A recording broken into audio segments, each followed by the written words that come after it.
growling. Are you sure? Open the friggin' door. Come in, Millie, honey. Millie, honey. What are you doing there, Walter? What's happening? Open this door at once, you hear? Hilda, I'm coming. Oh, shame on you.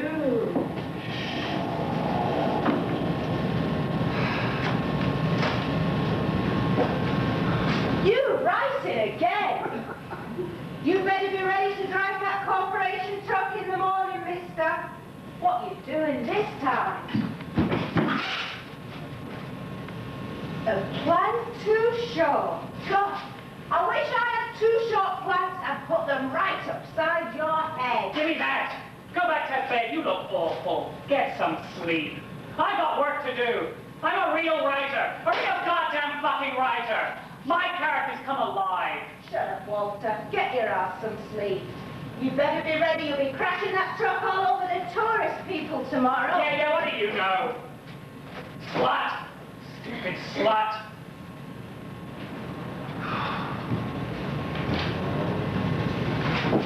Okay, guys. She's gone.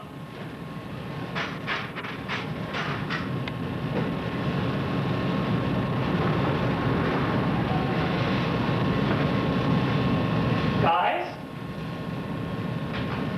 Hey, guys? Marcy? Oh, Marcy.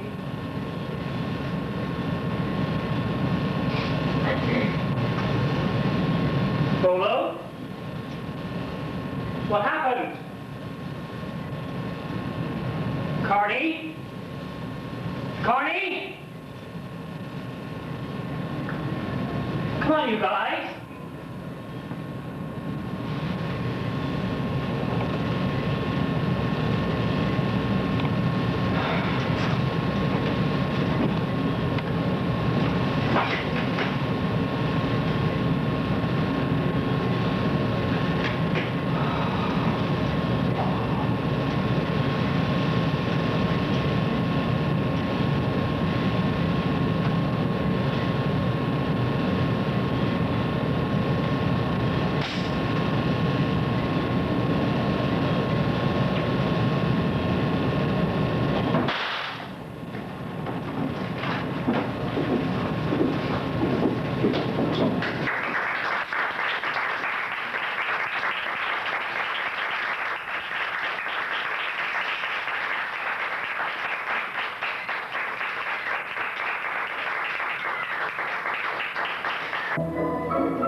There's nobody else at all. Why, you and I are here. Oh, but I mean nobody else at all. It's practically the same as being alone, practically. Hello? Why, there are at least 300 people in this hotel. Oh, but they're either outdoors or dancing or having tea right now. It's practically the same as being alone. Practically. Yes, I've noticed that it's a rather splendid spot myself. Don't you want to run and dance with some of those nice young girls? Well, oh my goodness, no. But that's not normal, is it? Why not normal? I don't want to be normal. Yes, but it would only be natural for you to like those pretty young things. Oh, no, they haven't got any experience of life. What I like is a lady who's got some experience of life, like you. But at your age? Well, age hasn't got anything to do with it. What brings a man and a woman together is it's when they've got about the same amount of experience of life. You think that's it? Oh, I know this. I know this. You see, the feeling came over me the minute I met you. The night before last in the lobby. Third column on the right. At 9:15 in the evening. It did? Yeah, I had this kind of drawn feeling towards you, Mrs. My name's Mrs. Curtis. You seem to have forgotten it. No, I haven't. I know it's Curtis. It just kind of upsets me to call you Mrs. Curtis. You see, I thought you were Miss Curtis, and so the clerk told me the early next morning. The clerk told you? Well, yeah, I asked him whether he'd gone into breakfast yet, and he said, "You mean Mrs. Curtis?" And I said, "Well, she must be." Well, it can't be helped, I suppose. I suppose not. No, well, anyway, I had this kind of drawn feeling towards you. The way I would get towards a lady who's had some experience of life. But a hotel like this, I mean, it's no place to explain feelings like that. I mean, well, you can't when you're dancing home. It's not the way you want to. The rest of the time you had all those old men hanging around you. What else? My mother and sister wanted me to run an errand for them. You know, it's terrible the way a young man's mother and sister always seem to want them to run an errand for them. Don't you really think you'd better run and dance with some of those nice young things yonder? I better? Yes, I do really wish you would. Wouldn't it be a lot more fun? Oh, no, it wouldn't. I want to explain how I feel about you. Please go and dance, Mr. Briggs. I think you'd be much better if you did. No, I want to explain how I feel about you. So you'll understand. You see, it's like this, Mrs. Curtis, right? Well, I never thought I'd get to feeling this way about someone who was married, but you see, I really was feeling this way before you were married. I mean, I was feeling this way before the guy said, you mean Mrs. Curtis? What I'm trying to say is I was feeling this way before I knew you were What do you mean it? I'm a widow, Mr. Briggs. You're a widow? Oh, my. What's the matter? Oh, my. What is it? Well, I suppose I'll just have to get used to the idea of it. I mean, first I thought you weren't married. Well, then I was just getting used to the idea that you were. Well, I suppose it's a good deal better you're being a widow, except for... Except for? Oh, I don't mean except for your husband. No, I don't mean you're being a widow better except for him. I meant more on account of my family. The way they treat me. See, they seem to think, well, I'm 4 years old. They can't seem to realize it. Then when I go and tell them that you're a widow... Do you think they'll be interested in hearing it? I haven't even met them. No, but they have been talking a good deal about you. They have? Oh, you know how people are in hotels, wondering who everybody else is, and whether some woman is some man's wife or his daughter, or just a maid or something. But, well, of course, they noticed you the minute you came in, and then when I told them that, when they knew that I'd met you, they had a good deal more to say. Indeed. Well, they watch me like a hawk, you see, and I know what they say when I tell them you're a widow. Do? Well, I never thought I'd get feeling this way about a widow either. Well, I was gonna ask you something. In a technical way, in a strictly technical way, I'm not exactly of age yet. I suppose I have to get my mother's permission. You see, she's a widow too, and had herself a friend of my guardian besides. Well, the truth is, she's a pretty cold-hearted, bossy kind of lady, and I know it's going to be difficult getting her to see this thing right. See what? Well, the way I feel about you. You see, I know it's going to be difficult because I started to talk about it last night to my mother and my sister. Her name's Jessie, and, well, the truth is they acted like a couple of fiends. They did? Well, I said they hadn't met you, and they didn't even know you, but the truth is they treat me like a mere jest. Well, I was going to ask you.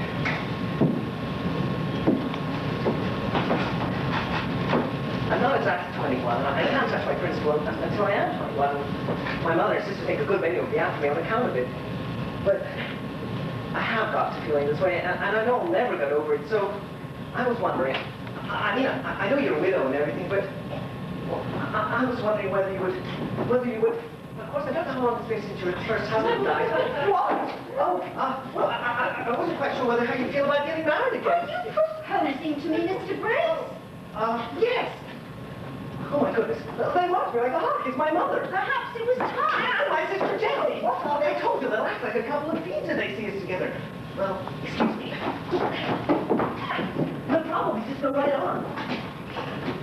If you can't wait, please come back.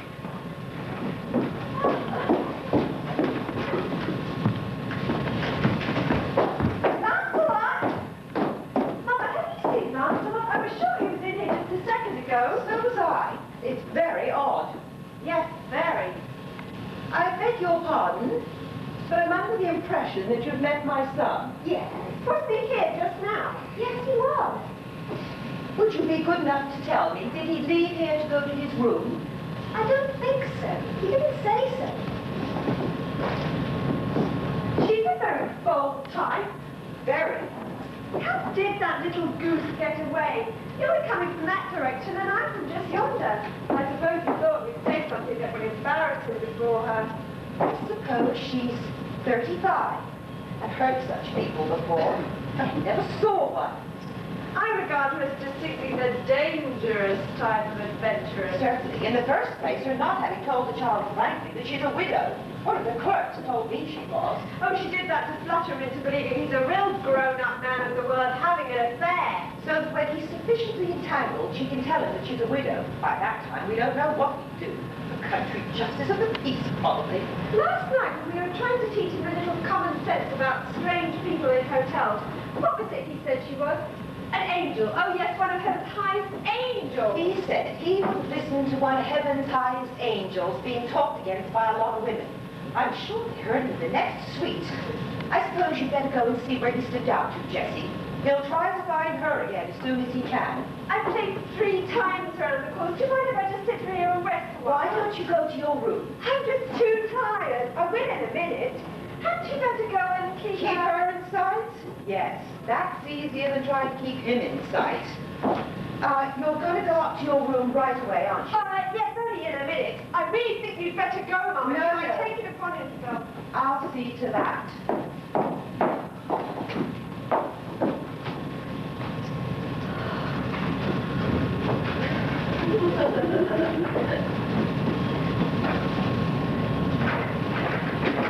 You! Is your mother? She's gone. I was afraid that maybe we couldn't have this nook to ourselves after all. My absurd little brother was hanging about with that dreadful Mrs. Curtis, and I was afraid they both wouldn't go away. But Mother's dead. Providentially. And so we're alone. All alone. All alone, Rupert. This is the only place in the hotel where you can be by yourself. That's why I said to meet here. Your mother won't be back for a while, will she? No, she's gone. She hasn't found out I've come, has she? She hasn't the remotest idea, thank heaven. No one knows you're within 100 miles of here. That's one advantage of a big hotel. Darling. Yes, darling. I can't understand why your mother dislikes me so. Well, I suppose her feeling about you is, well, she says it's because you're rather poor and I'm not. But what makes her think I care about you because you're Well, not? I suppose it's because... Darling, Yes, darling. there's something I want to ask you. Yes, dearest, what is it? I want to ask you. Yes. Do you really love me, dearest? Oh, dearest, I do. But you don't think your mother will ever change her mind about me? She never does change her mind. Then what can we do? Darling, there's something I wouldn't say for anything in the world to anybody but you. Yes. I think Mama really knows you're not mercenary, but the real reason for opposition to you is pretty selfish. I think it's because she doesn't want me to marry or go away and leave all alone in the world. But she wouldn't be. She'd have the companionship of your younger brother. That'd be the same as none. Lancelot seems to have scarcely any sense, you see. I don't see what. Oh, Who's that old chap? that's Mr. Inglesby, some old friend of Mama's that just happened to turn up here. No, he doesn't know you. Sit still. Good afternoon, Mr. Inglesby. Did you do it in 85 again today? 85? 85? No, I didn't go round today. Has Mrs. Bates been here? Here? Yes, I mean here. Well, she went somewhere to look for Lancelot. Yes? Is there something you'd like me to tell her when I see her? No, I believe I... no, I believe I do hope no one else comes wandering around here. No, darling. We're all alone again now. Darling, Yes, darling? we've had such difficulties in managing our little interviews. It does seem a precious thing to be near you again. Yes, it does. If only we could always be like this. Why can't we go away? Yes, with the world shut out, it'd be lovely. Why can't we just go? It's that dreadful woman. I don't know. She's been trying to entangle Lancelot. He seems to have lost what slight intelligence he had, the little ninny. I beg your pardon.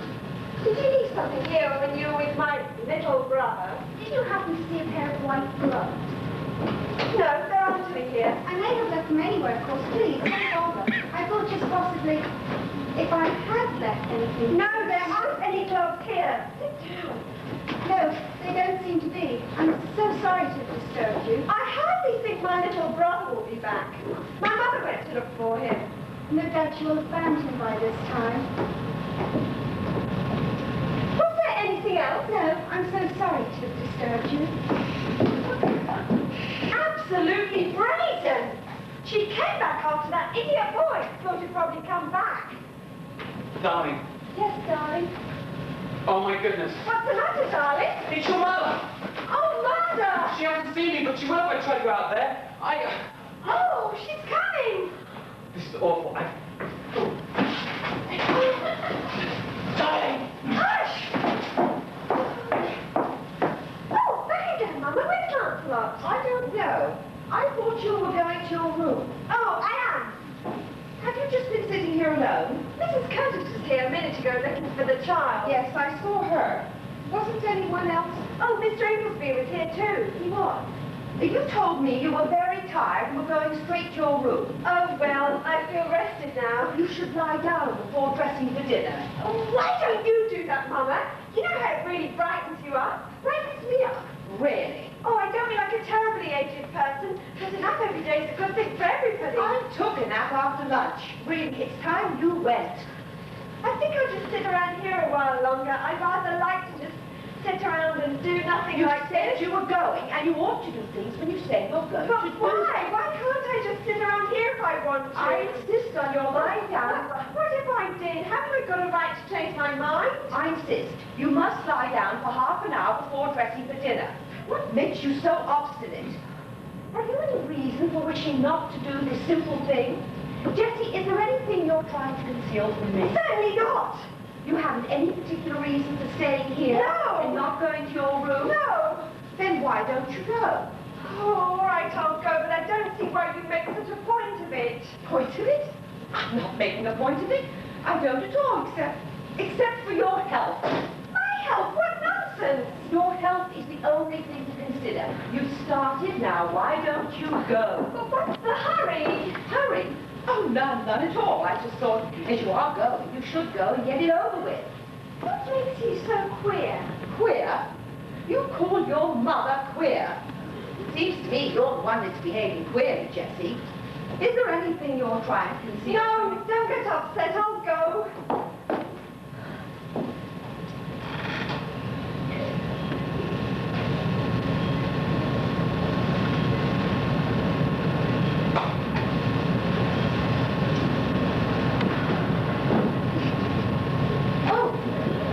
I was here a while ago, a little earlier than our appointment, if I may call it so. I suppose it could be called an appointment, in a way.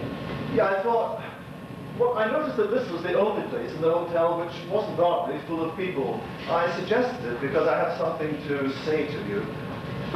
Something to say in private, as it were, if we were alone together. Something which I would rather not say in public. It would be difficult if there were other people present. Oh, is it something very mysterious, Mr. Inglesby? Oh, I do wish you wouldn't call me that. I want him to call you Henry. Oh, I did once. Yes, but that's pretty long ago. I called you Lily then. No, I don't think we should ever refer to it when an episode is as long as married. Episode, you know why I read the Bachelor. You do know. I have no responsibility for that. Haven't you when you broke off our engagement? It was a misunderstanding, Henry. It was not. I held my peace and silence all these years because of my principles. I wouldn't have discussed such things with you when you were a married lady, but I'm free to talk now. You deliberately broke off. I didn't. You did. You decided Lance Briggs was a better man. You sent me my letters and my ring without as much as a word as to why you had done it. Oh, you did. is it fair to attack me with that now? How dare you speak of fairness to You me? why I did it. I stated you did it because of your fickle nature, but you hadn't the courage to explain that. Well, you don't know the pressure, the awful pressure my mother put to bear on me. She simply made me marry to Henry. It was night and day, day and night, week in, Not for week out. one moment had you the bravery and the simple loyalty to the man you gave your word to. I was worn out. You cared enough for me to... I did. No, no, no! Henry, you must listen to me.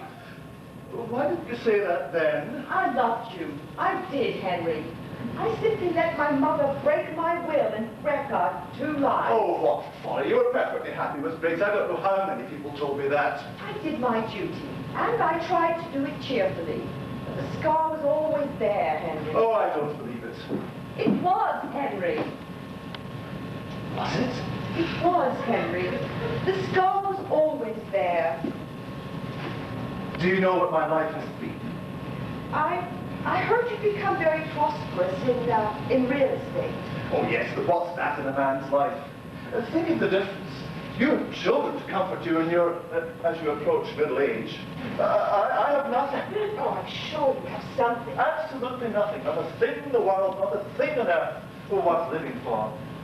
Livy. Livy? Well, Livy, Henry. You say your life was wrecked, and you bore it dutifully and shamefully, and mine was without. Oh, Henry. Our lives are not over yet, Livy. Oh, no, don't begin to talk that way.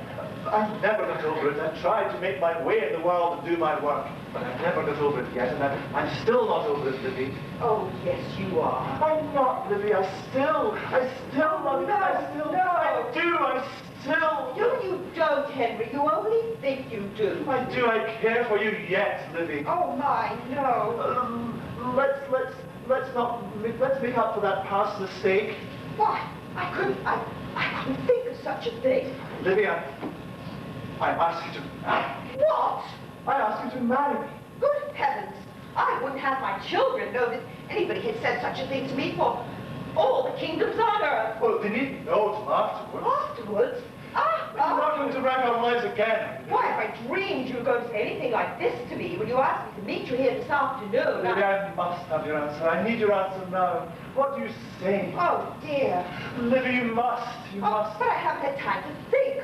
Why, I wouldn't have anybody know that anybody... Oh, I need your answer now, dear. No, I wouldn't have anybody know about Dearest it. How Livy. can anybody do it? Livy, Oh, good heavens. what was that? What? It was a man's voice. Right here in the same room with us. Oh, no. Let's go. Let's go. There's someone sitting in that No, chair. don't. I'd much rather never know who it is. We Let's ought just to get know. away. We ought to know who's spying on us. I'm not spying. This is a public room in a public hotel. Oh! Any guest of this hotel has a right to sit here in peace. And if you will go on talking about your private affairs in a public Oh! why is your own fault not mine? Oh, I my. was only warning you not to go any farther. Oh, my. I've had enough of other people's private affairs for one afternoon anyhow. Oh, murder. Oh, let's go, Henry, please. Let's go. Oh, Let's go. I don't know who you are, sir, but once I have this lady to a safe place, I intend to know. I'll be back here, sir. Fine. Oh, mercy, Henry, let's go. Let's go. Oh, what's the matter? Nothing's the matter. Why should you think anything's the matter? Why, you're all upstairs. I'm not at all. I was just sitting here a moment with Mr. Inglesby chatting over old times, and we decided to leave. That's all. I'm all right. Yes, you seem so. Mr. Ingleby, will you kindly tell me what you said to my mother? I'm not at the I wouldn't say anything disrespectful to my good and dear friend, your mother. The truth is, there's an eavesdropping scoundrel in this room. Oh, what? Oh, I'm sure there isn't. There's an eavesdropping This is a public room. I told you. How can I help you? I can't stand it. He's behind that chair. Come out of there. Come out there, you scoundrel. I didn't Come out in the light. It wasn't me. I didn't do it. Smith! Oh, goodness. How dare you terrorize a lady? I didn't. I was sitting behind that chair, but it wasn't my voice speaking to you. Then who was it? If you're anxious for more witnesses, I suggest you look under the settee. Stop that! Captain! Get out from under there. Yes, get out now. Well, I won't. You leave me alone. That is he. Lancelot! Oh, gracious me. Shame on you. Yes, shame on you. Well, you would get me. But I'll make you sorry you did it. Both of you. But don't you know better than to terrorize ladies? Well, I was absolutely honorable in all of this because none of you even gave me a chance to get away. I've got nothing to reproach myself with. But I'd just like to know what both of you have got to say for yourselves now about everything you said about Mrs. Curtis. Why, everything that I've heard today and all the things that I know. And don't call me Lancelot either again. You're always wagging your fingers and calling me Lancelot. You know how I hate that name. And I'm going to break you of it. I don't care what you call me, but don't call me Lancelot. How long were you under there? Long enough to get mighty sick and tired of hearing people calling each other darling. Goodness gracious, you don't think I enjoyed it, did you? God, everything I heard. I've got a pretty strong constitution. What? Be quiet, Lancelot. You hush.